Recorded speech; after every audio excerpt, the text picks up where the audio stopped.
Magandang araw, mga ka-winner, ako po si Franz Kiel, na maghahatid sa inyo ng mga senyales at kaalaman patungkol sa ating mga napili na panlaban sa patimpalak. Ito ay nagmula sa matatandang paniniwala. Pag-usapan natin ang isang kaliskis senyales na kung tawagin ay putok sa lintik. Mula sa sinaunang lumalaban ng patimpalak sa ating paboritong sport.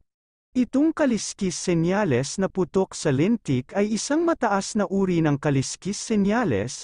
Sinasabing kapag ang naselect natin ay ating inilaban sa patimpalak, ang kalaban nito ay animoy tinamaan ng kidlat.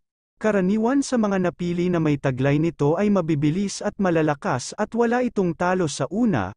Naniniwala ba kayo mga ka-winner sa ganitong uri ng kaliskis senyales? Follow or subscribe for more, para sa iba pang kaliskis senyales at gabay tungo sa tagumpay.